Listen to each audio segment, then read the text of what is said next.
السلام علیکم۔ امید ہے آپ سب خیر و عافیت سے ہوں گے۔ تو آئیے آج کی آیتیں شروع کرتے ہیں۔ بسم اللہ الرحمن الرحیم۔ وَلِيُمَحِّصَ اللَّهُ الَّذِينَ آمَنُوا وَيَمْحَقَ الْكَافِرِينَ۔ شروع اللہ کے نام سے جو بڑا مہربان نہایت رحم کرنے والا ہے۔ اور یہ اس لیے ہوا ہے کہ اللہ اہل ایمان کو بالکل پاک صاف کر دے اور کافروں کو مٹا دے۔ مسلمانوں میں سے خاص طور پر انصار مدینہ کی آزمائش مطلوب ہے جو ابھی ایمان لائے ہیں۔ ان میں کچھ پختہ ایمان والے ہیں، کچھ کمزور ایمان والے ہیں اور کچھ منافق بھی ہیں۔ اللہ چاہتا ہے کہ وہ پورے طریقے سے پختہ ہو جائے، اور اگر کوئی کچا ہی رہتا ہے تو وہ اہل ایمان سے کٹ جائے تاکہ باعثت مجموعی جماعتی قوت کو کوئی ضعف نہ پہنچے۔ تو یہ جو تمہارے اندر ہر طرح کے لوگ گٹ مٹ ہو گئے ہیں کہ کچھ مومن صادق ہیں، پختہ ایمان والے ہیں، کچھ کمزور ایمان والے ہیں اور کچھ منافق بھی ہیں۔ تو اللہ تعالیٰ نے یہ تمہید کی ہے کہ سب کو چھانٹ کر الگ کر دیا ہے۔ چنانچہ عبداللہ بن ابی اور اس کے 300 ساتھیوں کے نفاق کا پردہ چاک ہو گیا، ورنہ ان کی اصلیت تم پر کیسے ظاہر ہوتی۔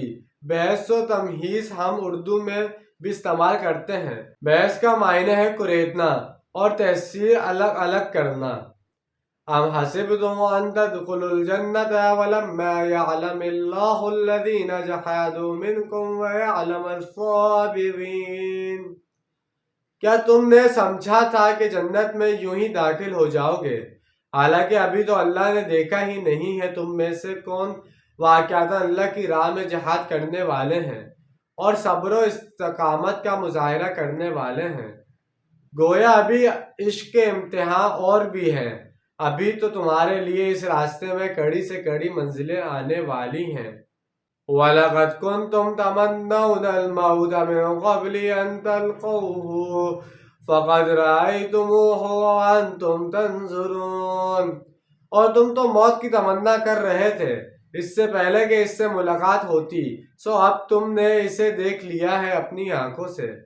یہاں روئے سخن ان لوگوں کی طرف ہے جو نئے نئے ایمان لائے تھے، اور ان میں سے خاص طور پر نوجوانوں سے کہا تھا کہ ہمیں تو شہادت چاہیے اور ہم تو کھلے میدان میں جا کر مقابلہ کریں گے۔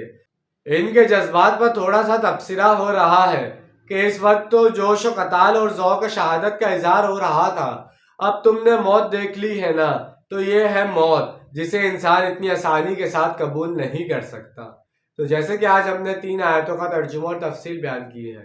امید ہے آج کی ویڈیو آپ کو سمجھ میں آئی ہوگی اور پسند آئی ہوگی۔ ملتے ہیں اگلی ویڈیو میں۔ اپنا ڈھیر سارا خیال رکھیے گا اور اپنا سے زیادہ دوسروں کا خیال رکھیے گا۔ جب تک کے لیے اللہ حافظ، فی امان اللہ۔